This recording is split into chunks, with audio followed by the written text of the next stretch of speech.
আসসালামু আলাইকুম। ইউজুয়ালি আমরা গরু বা খাসির মাংসের কাচ্চি তো অনেকে খেয়েছি। বাট মুরগির মাংসের কাচ্চি বা চিকেন কাচ্চি কি কখনো ট্রাই করেছেন? না করলে এটা অবশ্যই বাসায় একবার ট্রাই করবেন। খেতে আশা করি আপনাদের সবার কাছে অনেক ভালো লাগবে। তাহলে চলুন প্রসেসিংটা দেখে নিই। এট ফার্স্ট আমি কাচ্চির মসলাটা রেডি করব। এর জন্য গরম মসলা যেমন এলাচ, দারচিনি, লবঙ্গ, গোলমরিচ, শাহি জিরা, জয়ফল, জয়ত্রী, কালো বড় এলাচ আর পোস্তদানা একসাথে একটু হালকা ভেজে নিয়ে এরপর ব্লেন্ডারে গুঁড়ো করে নিয়েছি। আলাদা করে চীনা বাদামও ব্লেন্ড করে নিয়েছি। আপনারা যে কোনো ধরনের বাদামটা ইউজ করতে পারেন। এরপর আমি চিকেনটাকে ভালো করে ধুয়ে নিয়ে আগে থেকে ভেজে গুঁড়ো করে রাখা কাচ্চির মশলাটা দিয়ে দিচ্ছি তেজপাতা, আরও অ্যাড করছি তেজপাতা, ধনিয়ার গুঁড়ো, জিরের গুঁড়ো, লাল মরিচের গুঁড়ো, সবকিছু আমি এখানে আমার পরিমাণ মতো ইউজ করেছি। দিয়ে দিচ্ছি লবণ আর আদা রসুন পেস্ট। এখানে আমি দুজনের আন্দাজে কাচ্চি রান্না করছি, মানে দুবেলা দুজনের আন্দাজে। আপনারা আপনাদের পরিমাণ মতো প্রয়োজন অনুযায়ী নেবেন। এরপর দিয়ে দিচ্ছি টমেটো সস বা টমেটো কেচাপ আর দিচ্ছি অল্প একটু কেওড়া জল, এতে স্মেল ভালো আসে।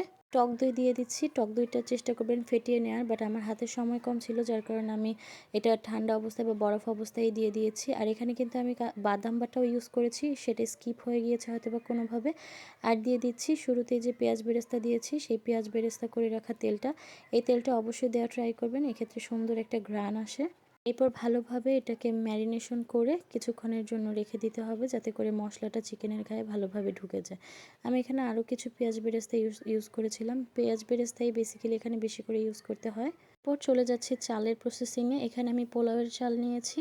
আপনারা চাইলে বাসমতি চালটাও ইউজ করতে পারেন। এখানে একটা বড় কড়াইয়ের মধ্যে পানি দিয়ে এর মধ্যে তেল, লবণ, গরম মশলা কয়েকটা দিয়ে আর অবশ্যই শাহি এলাচটা দিয়ে পানিটা বলক আসলে এরপর 50-60% মতো চালটা সিদ্ধ করে উঠিয়ে নিতে হবে। এখানে একটা সুবিধা হচ্ছে গিয়ে এই চালের কোনো পরিমাণ অনুযায়ী পানি দিতে হয় না। আপনার পরিমাণ মতো চাল দিয়ে এরপর এটাকে 50% বা 60% মতো সিদ্ধ করে নেবেন। এরপর আগে থেকে ম্যারিনেশন করে রাখা মাংসের ওপর আমি আগে থেকে আলু ভেজে রেখেছিলাম। আলুতে কিছুটা ফুড কালার ইউজ করেছিলাম কালার সুন্দর আসার জন্য। সেই আলুগুলো দিয়ে অল্প একটু বেরেস্তা দিয়ে এর উপর চালটা বিছিয়ে দিয়েছি। আর এখানে আমি লিকুইড মিল্কের সাথে অল্প একটু বাটার মিক্সড করে নিয়েছি। দুধটা হালকা কুসুম গরম ছিল।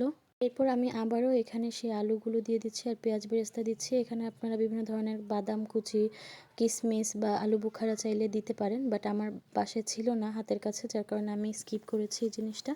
এরকমভাবে প্রত্যেকটা লেয়ারে দেওয়ার পর ফাইনাল লেয়ারে এসে আপনার উপর দিয়ে বেশি করে একদম বাদাম, তারপর কিশমিশ এগুলো ভালোভাবে বিছিয়ে দিবেন, স্মেল ভালো আসবে। চিতে মশলার ব্যালেন্স ঠিক রাখার জন্য অনেকেই সুগার ইউজ করে, এক্ষেত্রে বিভিন্ন টাইমেই করা যায়। অনেকেই লিকুইড মিল্কটার সাথেও চিনি অ্যাড করে, আবার অনেকে পেঁয়াজ বেরেস্তার সাথে একটু বেশি পরিমাণে চিনিটা অ্যাড করে। আবার অনেকে গিয়ে যখন মাংসটা ম্যারিনেশন করে তখন 1 টেবিল চামচের মতো চিনি ইউজ করে। একটা জিনিস কাচ্চিতে মাওয়া ইউজ করা হয়, সেক্ষেত্রে আপনারা গুঁড়া দুধটা এরকম প্রত্যেকটা লেয়ারে লেয়ারে দিয়ে দিতে পারেন।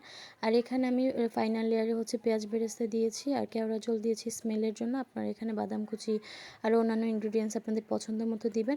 আর অনেকেই স্যাফরানটা ইউজ করে, বাট আমার কাছে যেহেতু জাফরান ছিল না যার কারণে আমি একটু ফুড কালার ইউজ করেছি কাচ্চির কালারটা সুন্দর আসার জন্য।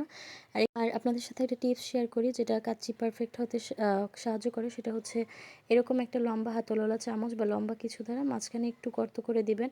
এতে করে নিচের যে চিকেন বা মাংসটা থাকে সেটার ভাবে উপরের চালটা অনেক ভালোভাবে কুকড হয়। বা উপর ঢাকনা দিয়ে 30 মিনিটের মতো দমে রাখলে এই কাচ্চিটা হয়ে যাবে। এই চিকেন কাচ্চি কিন্তু বিফ কাচ্চির চেয়ে তুলনামূলক সময় কম লাগে। বাসায় ট্রাই করে অবশ্যই জানাবেন কেমন হয়েছে। আল্লাহ হাফেজ।